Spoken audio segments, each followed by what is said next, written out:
Hello everyone from Reykjavik, Iceland, country number 20 for me. This is going to be so much fun. I have been thinking about coming here for at least 6-7 years now, and I finally made it. I'm going to be here for just a short window, 48 hours, but that's still enough time to be able to see everything in the city because it's a very small city. I'm going to be able to see all the different shops, all the pavilion areas, and we even get some natural beauty as well. So it's going to be a lot of fun. So let's go. So right now I am on Rainbow Street, and hence the rainbow, and this is such a fun area. It really is. You have all these different shops, restaurants going through, but what I find so cool is walking up the street, and then you have Iceland's most famous building right in front of you, this church.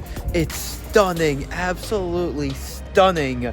It's a fun area, and I'm finding, especially now as evening is coming around, this is where most of the energy is happening. Okay, so right along Rainbow Street, and you have the church, but you turn here and look at this crazy cool view.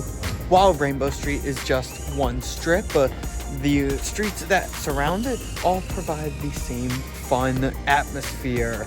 They have all these different souvenir shops as well. So if you want to get a souvenir, there are literally like 7 of these stores around here. This whole section is called Lighthouse Village. It's not exactly pedestrian only because there's a street that cars go through, but it's very similar to the regular pedestrian only pavilions that you see in the European cities. This walk alongside the harbor, it's stunning, absolutely stunning.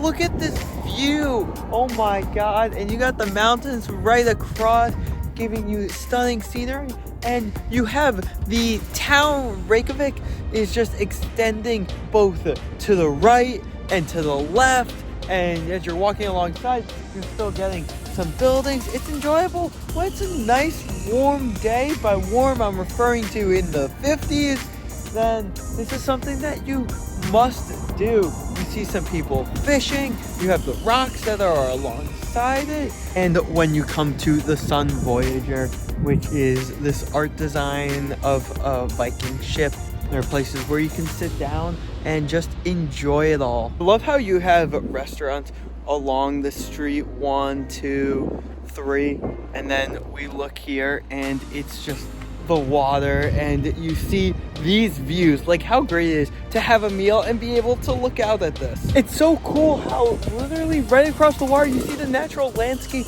right behind you. It is so, like, it literally doesn't even look real to me. It's like these giant hills. It almost looks like a painting from where we are. I love this. It's summertime, and look in the distance, it's snow. You see the container ships everywhere. In terms of the tours that you can do here, actually in Reykjavik, the whale watching is the big one. You can go on actual ships, these actual boats, and go and see the whales, humpback whales, minke whales, and it's so cool. I've gone whale watching before. It was actually on a glacier tour, and we happened to see whales, so not specifically whale watching. This was in Svalbard, but here, they know the whales' migration patterns, they know where to be. So it's almost like guaranteed, if you take one of these tours, you are going to see whales. Additionally, they have these rib boats, which are these small boats that are very low to the ground. Speed boats that you feel the water like splashing up on you. You have to wear these suits to keep you warm, because when you're in this weather speeding at 40 miles an hour with nothing in front of you, that wind hits you and it gets cold. So yeah, you wear these giant suits. You're looking at the screen of pictures of me in Svalbard where I was on the same exact boat, and that was so cool. When I went to the glacier in Svalbard, craziest experience of my life. But this isn't about that. This is about Reykjavik. So yeah, you can do one of those as well. Those tours are coming out to be around $80 for the regular boat, around $140 if you want to do the rib speedboats. What in the world is happening here? Whoa. There's got to be about 60 horses with people riding on them.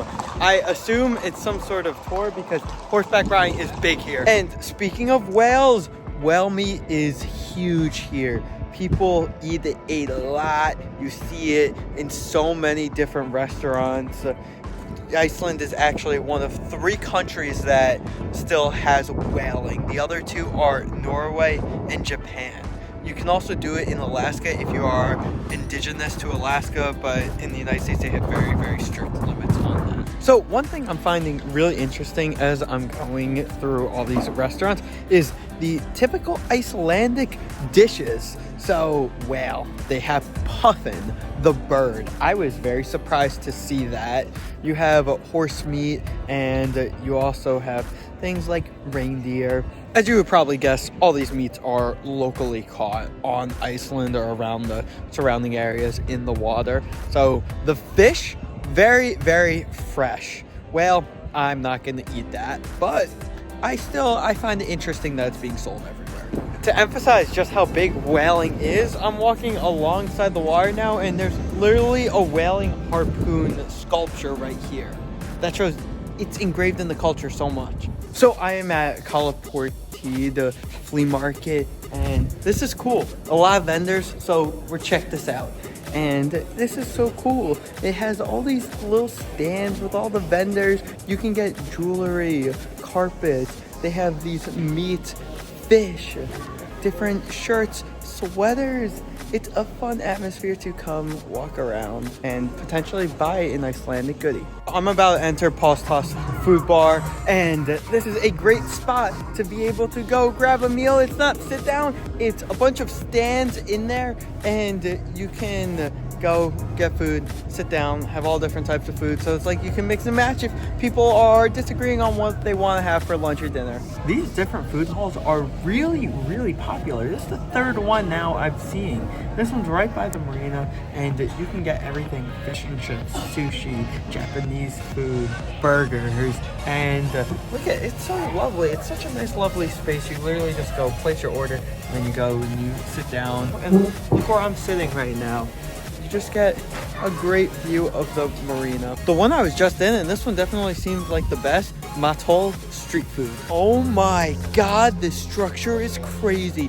This is maybe the craziest church I've ever seen built.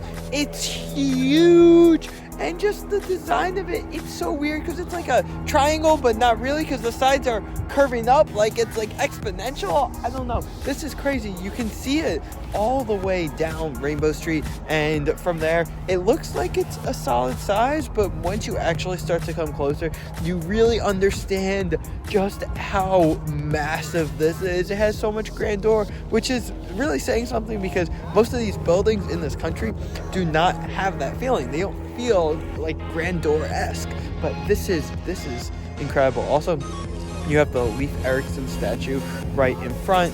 If you don't know anything about Leif Erikson, he was the person, the explorer that actually quote-unquote discovered America. So it wasn't Christopher Columbus. And yeah, I know the indigenous population was there beforehand. I'm talking about, we're referencing from that European side.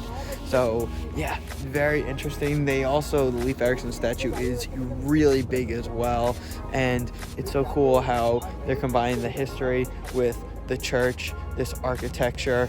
Also, the way that it has like each pillar, I don't even think you would call these pillars, but they have each pillar going up along the side.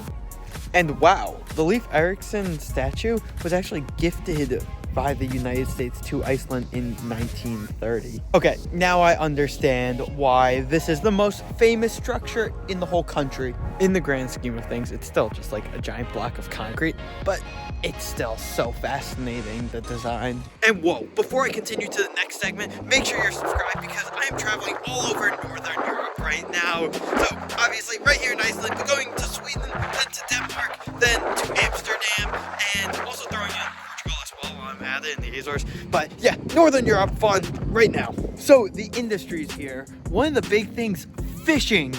It really takes over everything. You come into Reykjavik and you see the fishing boats everywhere.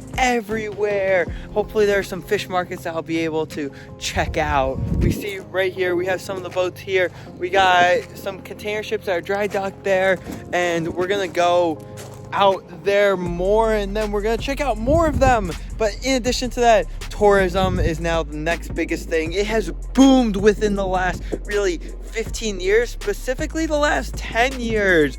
Iceland has become probably one of the premier premier high-end destinations for Americans specifically. People love coming here because it's something that's so different, and being able to see the natural beauty, oh my god, that's why people come here. And then additionally to that, you know, Bitcoin mining is actually massive here. Like, I'm not even kidding. 1/4 of all computer energy goes into Bitcoin mining. Like, it's absurd. Every time I'm walking into a store, it seems like nearly everything says made in Iceland, which is really, really cool. Everything is truly authentic, but it also makes sense from an economic standpoint. If they had to import things, it will cost a lot of money. So yeah, trying to keep a made in Iceland to better the economy, and also, yeah, not have to pay massive tariffs to other countries too. Here we got a big oil rig, another big part of their economy. Right behind me is the ICGV Odinn, and it was commissioned in 1960. It has since been decommissioned. This is a former ship of the Icelandic Coast Guard, and it's cool because Iceland doesn't really have much of a military. They rely on its close partners to provide a military protection if that ever was needed, but it also has some sort of engine. I'm not very familiar with what engine it is, but it's believed to be the only active engine of that in the world. I don't know, but yeah, cool seeing a military boat in the harbor. It's really interesting how all the ships are just thrown together in the harbor. Like, you have the container ships next to the sailboats, next to the fishing boats, next to the rib speedboats. Like, it's weird, but I guess that's just how they do it. I hate to be boring that the only thing I'm showing is around the Marina area, but the truth is everything in Reykjavik revolves around this because it's such a big industry relating to fishing and tourism. Tourists come here for this. If they go to the geysers, they're going far outside of the city. So this is where everything happens. I wonder if these mountains are actually as steep as they look. And are these actually mountains, or are they part of a volcanic range, or just like big hills? From a distance, these hills really do look like they are just painted on a canvas that is looking out. Like, it is unbelievable. The only time I've seen something like this is Svalbard. Yes, I'm referencing Svalbard a lot, but I see so many similarities there, which I love. So the hills, they just shoot up. They shoot up. I wonder, yeah, if we get closer, are they actually as steep as they look?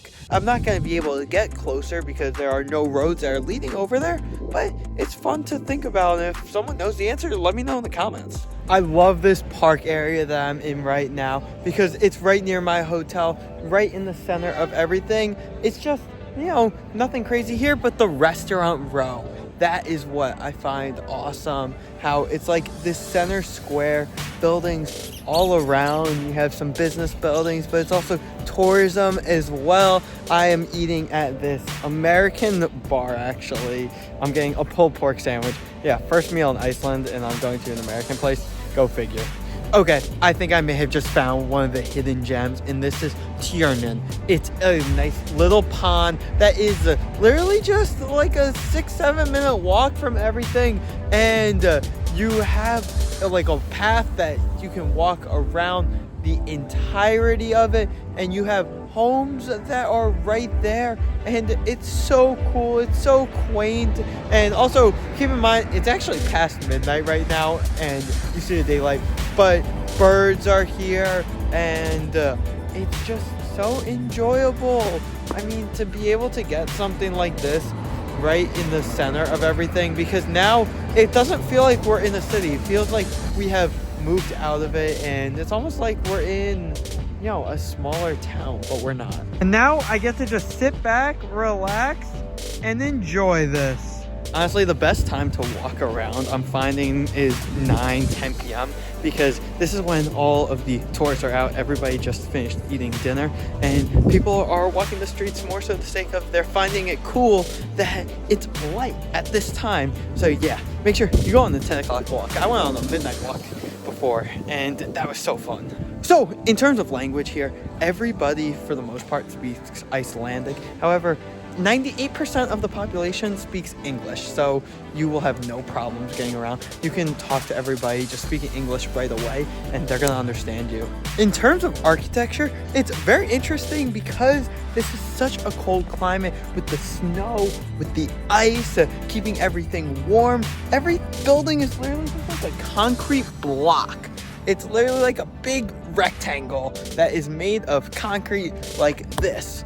So it's very interesting. It's different than really any other place that I've been to. Look at how all the buildings are exactly the same. You got the white, brown, you got the yellow, you got the grayish black, and then the white. To continue with the block theme, most of the homes are very similar, if not identical, and it's like they build one giant block and they split those homes into like 4 smaller single-family homes. Even the churches are built in a very basic block concrete-y way. I have zero clue what this building actually is, but gotta love how innovative the Nordics always are. On one side you have the grass growing up the wall, and the other side you have the boulders, and the boulders are to protect against potential crashing waves coming in from the water. Super quick stop, the Reykjavik Opera House. It's a cool design. Look, with the glass, I love it. The architecture is completely different than most of the other buildings in the city. In addition to it being an opera house, it also serves as just a basic concert hall and also a conference center. There's a restaurant in there too. And the opera house is right alongside the water. Literally everywhere I walk along the Marina, it's just so peaceful. Right here is the Reykjavik Art Museum. I won't be going in there, but I hear that it has a great collection of Nordic works. Ingolfur Square. Who is that, you may ask? Well, it's the guy of this statue, and he was the founder of Reykjavik way back when, like in the 800s. Yeah, so like 1300 years ago. It's crazy. So they have a statue of him right here in this nice little park. But what's cool is right in the middle of everything.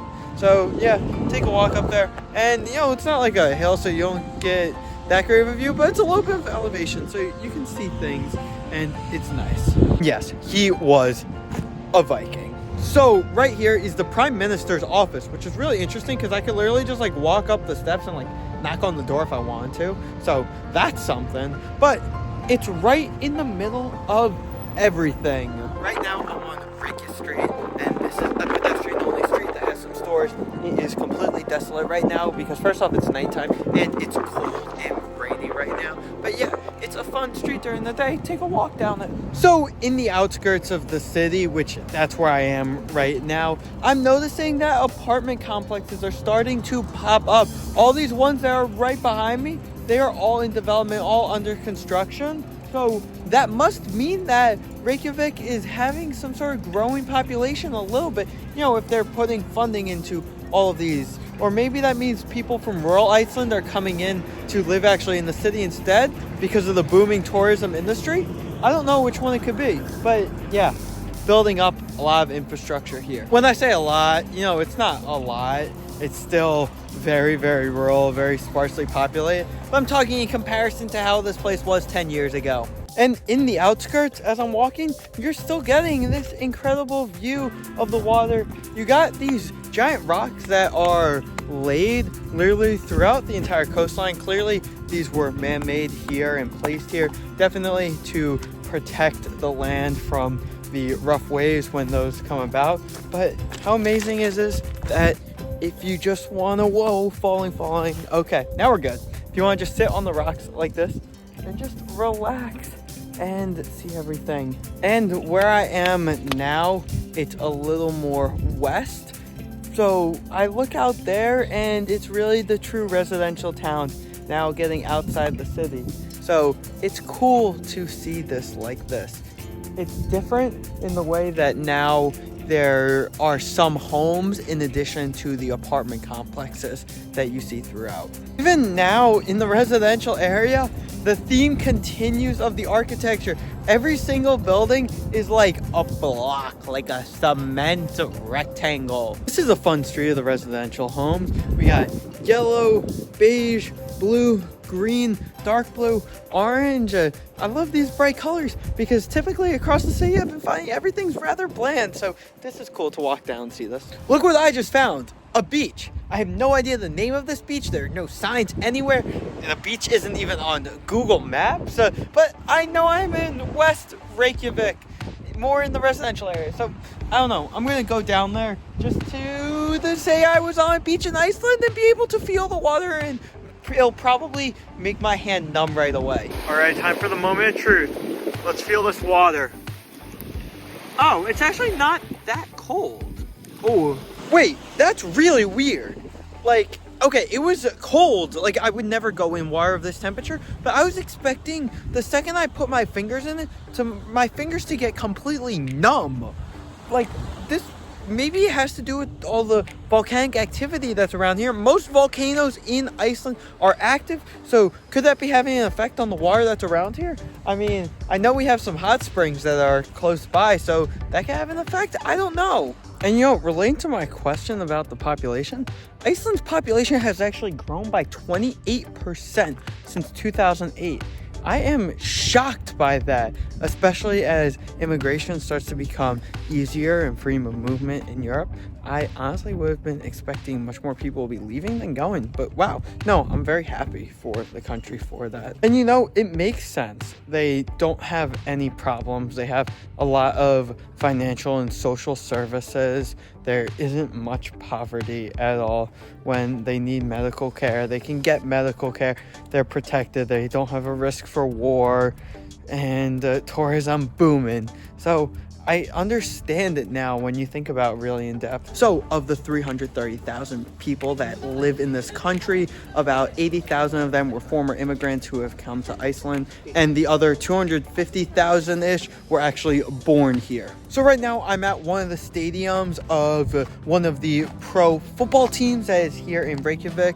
I have no idea what team it is. It has a K and an R. Here's the logo on the screen. I'm not even gonna try to pronounce it, but you really get a feel of what Icelandic football culture is like. You have these stands on one side. Looks like there's probably about maybe 1,000 seats there. When you include the standing room, maybe it gets around to 2,500. But it's just this one string over here, and where I am, people are standing up along. You have the pitch right here. So obviously it's very small. It's comparable to probably like a 6th division side in England, but still fun for me to see, especially how big of a fan of sports and of football I am. I need to check this out. All right, it's summertime and I am chilly. It has a high of 55 degrees today. Tomorrow it's gonna be even worse. It's gonna be 41 and rainy. So where I just was in New York, it was 95 degrees. We had a massive heat wave, so wearing a sweatshirt, have sweatpants on in the middle of summer. It's cold right now, especially with the wind because I'm by the water. But you know what? I'm glad I'm cold because it's all part of the Icelandic experience. You can easily tell who's a tourist and who's a local, literally just based off if they're wearing shorts or if they're like me with my hoodie. It's gonna be so cool because sunset is literally at midnight and sunrise is at 3 a.m. Maybe I should make this my first ever night where I see sunset and sunrise in the same day. I have been to Svalbard where it was 24 hours of daylight, so it's not like this is a first time experience, but it's still cool to be back in this type of atmosphere, you know? Did you know that Reykjavik is the northernmost capital city on Earth? Yeah, how awesome is that? Iceland is not in the Arctic Circle, however. So to put it simply, the Arctic Circle is literally just defined as the area on Earth where you will have a period where there is either 24 hours of daylight or 24 hours of darkness, depending on a specific point of the year. No point in Iceland does it ever get full daylight or full darkness. Today is getting 21 hours of daylight, sun is setting at midnight and rising again at 3 a.m. So you're getting close, but not quite there yet. All right, so now I'm gonna go on a midnight walk. So as you can tell, right now it's around 11:45 p.m. Look at this, how light it is still. We're 15 minutes away from midnight. Oh my God. Soon with sunset being at 11:58 p.m., sunset is gonna go right over there, so I'm going to be viewing it with the clouds. I probably won't get to see it, but can you believe this? This is crazy. It's still completely daylight out. And as I go into the actual downtown area of Reykjavik, you see the energy. People are still out and about. People are out and about. They are still eating at restaurants, still walking the streets. You know, it's mostly young people, so they're out having fun at night, but it's still active right now. I guess when you don't have many hours of the day in the winter with sunlight, when it's summertime and 21 hours of daylight, you gotta take advantage of it. Okay, so now it's officially midnight and it's still bright out and it's still lively. You know, when you're here, it feels so weird. The fact that it's midnight and I'm walking around, like, I should be tired right now, but I'm not because the sunlight's still out. You know, it's something that you think about, like, whoa, it's gonna be so cool when you're in Iceland and it's gonna be daylight at these crazy hours. But when you're here, it actually feels just like that much cooler, you know? So final thoughts from Iceland. First off, it's raining right now. You see the wind. You see I have my hood on. So I feel like I got lucky with the weather because you can't get a lot of these rainy days. But I am so glad I came here. So glad I came to Reykjavik. It is such an enjoyable city. You don't need to spend more than 2 days here. I feel like I saw everything. I feel like I got a true feel of Icelandic culture. It's a different city. The architecture is different. Just the overall vibe is different. I think it's really enjoyable. And then the natural beauty. Oh my God, that's stunning. Stunning. I went to the waterfall and I went to where the European and North American tectonic plates merge. I also went to see the geysers. So make sure you check out that video. But Reykjavik, oh my God, I'm so glad I was here. I definitely recommend you all to come. You know, will I be back? I'm sure I'll be back in the future. I'm sure, probably like for a cruise or something, maybe. But I don't know if I'll be back within the next few years. Probably not, because I've seen everything. But people told me that you need to come to Iceland and you will enjoy it, especially if you love natural beauty. And yeah, so glad I'm here. Reykjavik, peace out. On to Sweden. Oh my God, one last clip with the daylight. It's literally 3:30 in the morning right now. I'm heading to the airport and this is insane. Absolutely insane. It's light out, 3:30 a.m.